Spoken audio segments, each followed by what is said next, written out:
In recent times, Steelers and Clan have had contrasting fortunes. As Sheffield won the Grand Slam last season, Glasgow finished bottom for the first time in their history. And even as recently as Wednesday, the teams were moving in opposite directions. While the Steelers continued to sweep aside Europe's best, Clan lost 6-0 at home. They also lost heavily in Manchester last night, and Corey Nielsen's side needs to quickly refine the form that won them 4 on the bounce earlier this month. Both teams have players missing through suspension. It's the final game of Mitchell Hurd's 2-game ban. It's the first of Daniel Ciampini's 3. Aaron Fox brings Angelo Micheli in as his replacement. This could be a landmark day in the career of Robert Dowd. One more point will see him pass Colin Shields to become the leading point scorer in Elite League history.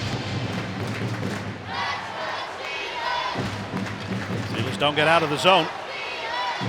Clan trying to generate something from that turnover. Jameson is not in a position that anyone can do anything with. In fact, it's going to work out better for the Steelers. Usula, the angle is very much against him. McKay sticks with him. Drops it back out, fired in by Diffley. Usula made it. Brian Diffley absolutely buried it. Yeah, give Mikko Usula an awful lot of credit. He goes down the ice and charges it down up against 2 Clan defensemen. You can see all 3 Steelers forwards are behind the net as well. All the Clan players are looking towards what's happening behind the net, and Mikko Usula finds a sneaking Brian Diffley. Have we seen Brian Diffley sneak in before? Score a couple of goals last year, a couple of good ones as well. There he does it right through the middle of the ice. And still Simpson has it. Diffley gives him an option. And that was intended towards Ulrich, who's just a little bit too far in front of him. Despite Clan's best efforts, they didn't get it across the line. So the Steelers continue to build this pressure. Angle is tight, but it's gone in! One-time slap shot from Finley Ulrich has got under Landon Bowe. And the Steelers have a 2-0 lead. And it's Finley Ulrich. Yeah, there you see it's a good possession, a good control. Started with Simpson, a shooter going hard down the ice, trying to get and retrieve the puck. Simpson retains possession all the way around the net. Try and get running around, and 4th line guys do a good job out in front of the net, moving it around, and Finley Ulrich, I think, surprises the netminder a little bit. The digging continues. It's Clan with the good work to bring it back on their side. Sidoroff from the angle, a high save made by Greenfield. Off the shaft of the stick, that one, Jonathan, I think. Psycho throws it forward, and the save made by Greenfield. And another one from a tight angle shot. That one was from Sidoroff. Clan are having a really good spell here. They're building something, and they're scoring. It's what they've deserved, Jonathan. They've had some good pressure here the last 5 minutes, really putting everything through. Sidoroff, it all comes through him. All the work that he's done in Swartz, doing a great job. Looks like it's McClellan that may get a piece of this as it comes through. We'll have a look right here. Right there, it gets deflected down. Yeah, it is. 2 Steeler players around, but Greenfield can't come up with that one as it gets dropped down and through the 5-hole. So Clan with a great spell here, get themselves back in at 2-1. Stick or shin, anything will do.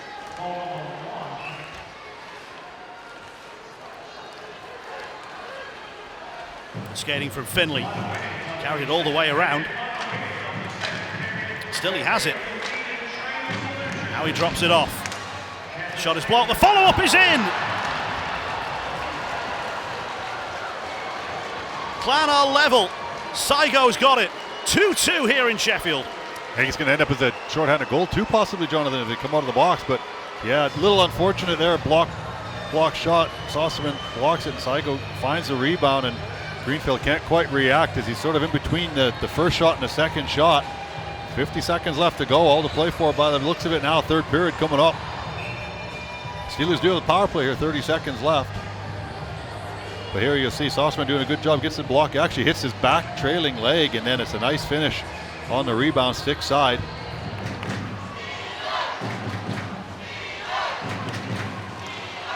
This is better from Valorant. Tries to throw it towards Dowd. The puck is cleared away from the top of the crease. Angle's tight for Usula. Has a couple of whacks at it. Both were saved. And then Dowd has scored! He's done it! And nobody has more points in the history of the Elite League than Robert Dowd. And there goes Robert Dowd playing his best cleanup hitter's position, trying to knock it out of the park, and then he bounces up and down, and Robert Dowd just sort of tracks with it, puts it into the top part of the net on the second time.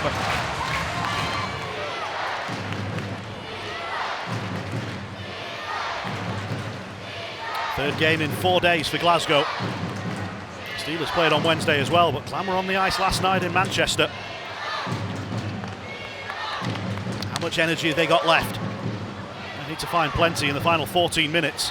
Steelers looking dangerous, and they'll tap another one home. Whistle on the score sheet again.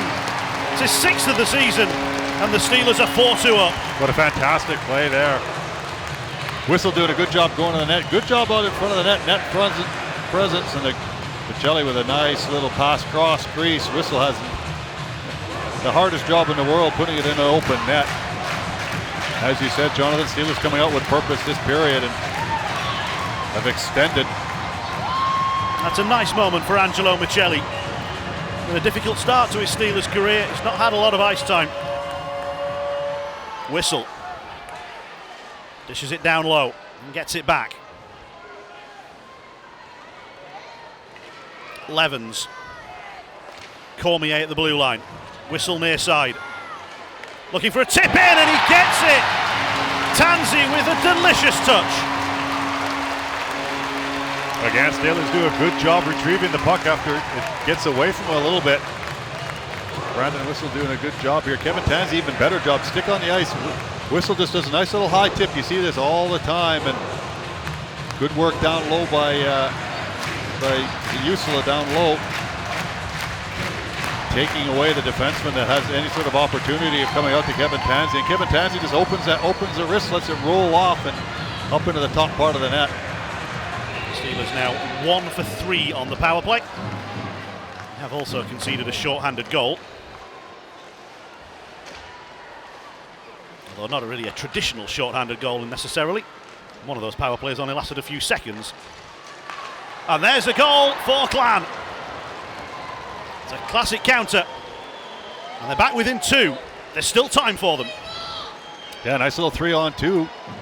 Center lane drive and pass comes through. A nice little touch back door as well.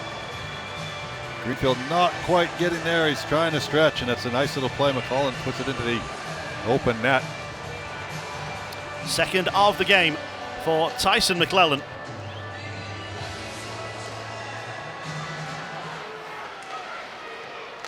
Puck breaks, and Levens tried to take advantage with a shot over the top. Psycho holds Balmas off well. They'll need to get down the other end. Steelers aren't making that easy for them. And they force the turnover here, and there'll be an opportunity for Diffley, whose shot is saved, and the follow-up is slammed home. Balmas picks out the roof of the net, and Steelers fans breathe easier once more. Yeah, good shift right after the goal. Brian Diffley comes here, finds himself with all sorts of room.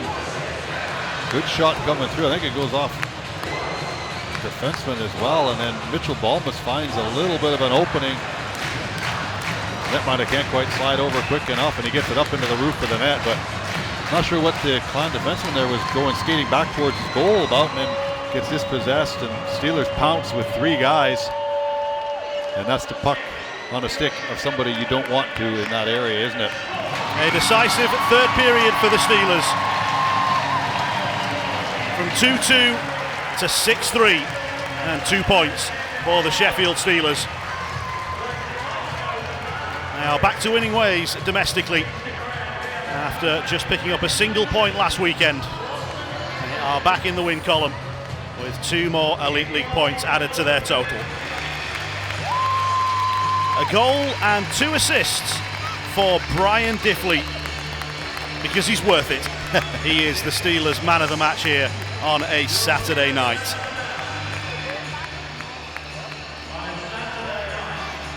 He will get to do the Eddie. Marco Valorant loves to be in it, doesn't he? There are some players who really enjoy this aspect of a Steelers match night. And there are other players who are quite happy to stand by the bench and watch the other players take centre stage. Brian Diffley is often one of those, but he deserves his moment in the spotlight. He scored the Steelers first, and he assisted on their second and their sixth.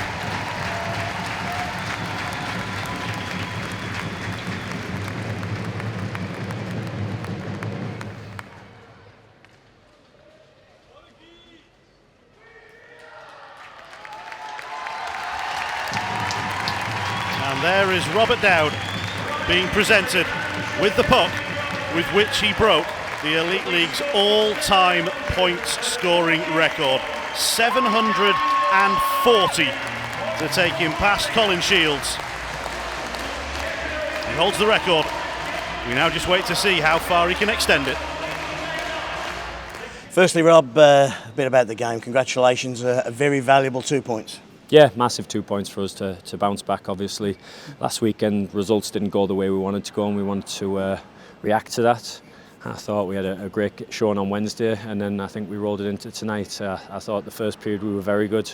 Second period we went a bit flat, and they scored a couple of timely goals on us, and then I think in the third period we come out flying, and game ended how we wanted it to. Yeah, give them credit. They did come back hard in the second session, but in the first we were totally dominant, weren't we? Yeah, I thought we were solid in the first. We were doing the right things. I think in the second, the game got away from us a little bit, and they scored some timely goals. They got some very good players on that team, and they did.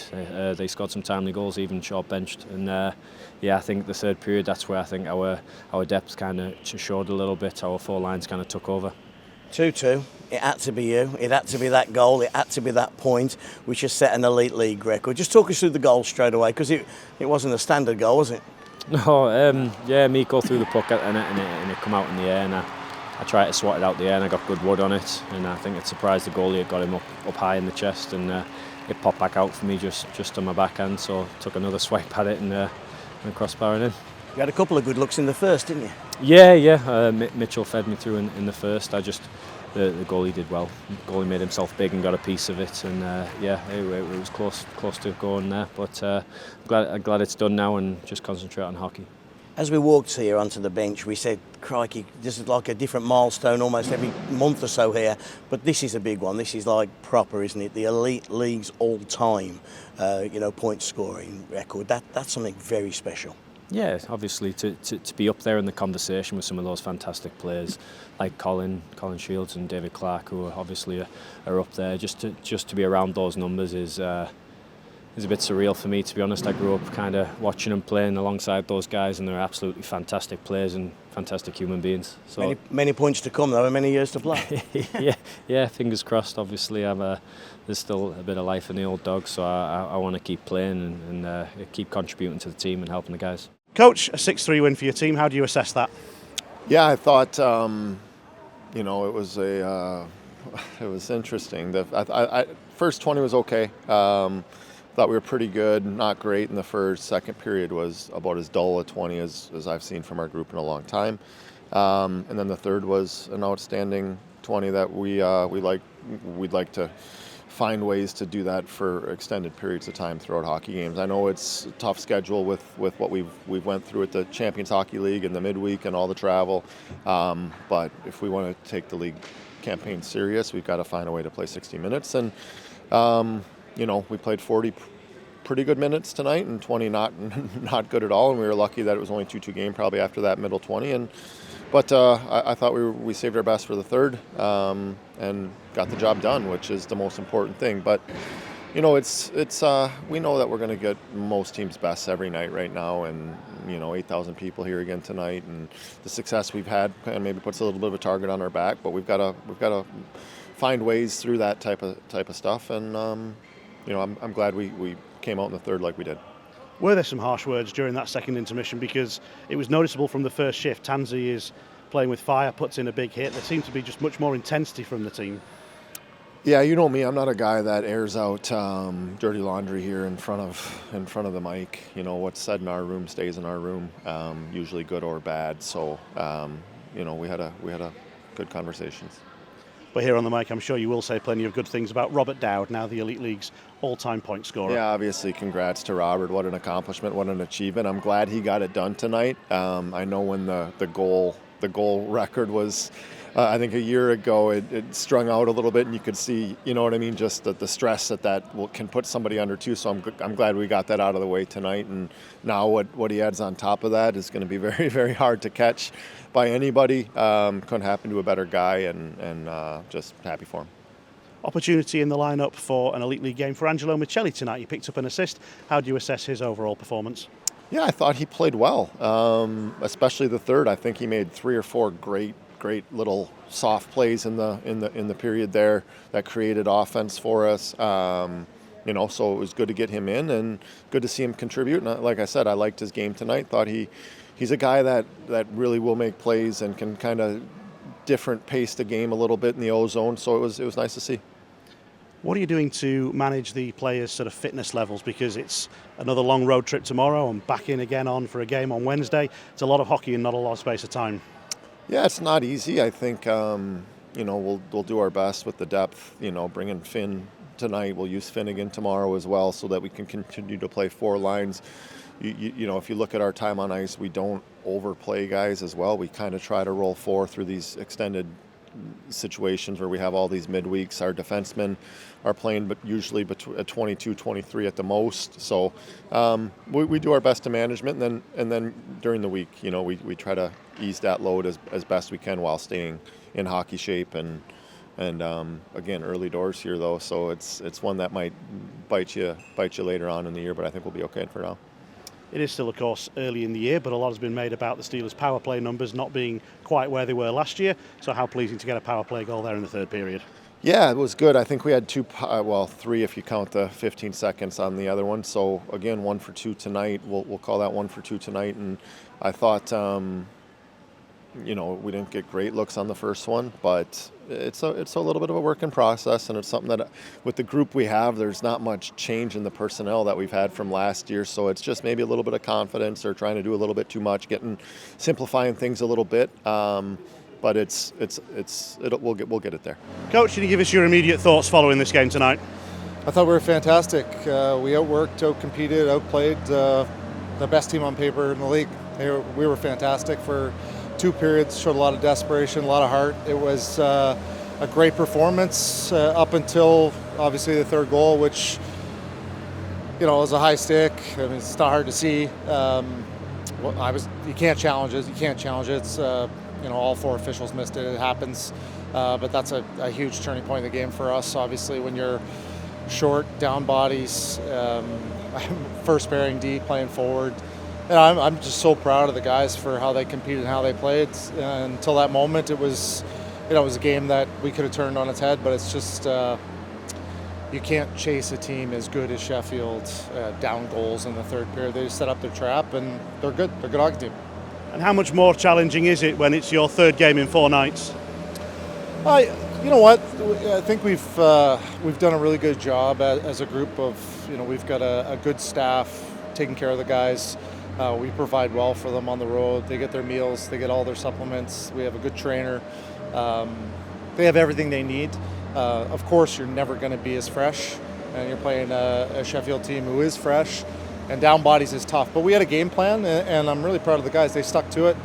As I said, we did a lot of fantastic things. We showed a lot of heart, a lot of character, and just really good team spirit after suffering 2 catastrophic losses where we were horse shit. So, we were good today. And you've seen enough signs here that you can get back to the ways you were at the start of this month when you won 4 in a row. You feel like you're getting closer to that sort of form again? I think if we play that way, that connected, then we can beat anybody. We've shown that we can compete with the top teams, so-called top teams. I mean, those teams are Coventry and Manchester murdered us, so it's it's different. Each team provides incredible different challenges, but when we get our bodies back and we can play, RD and on D, I was thrilled with how the guys competed today.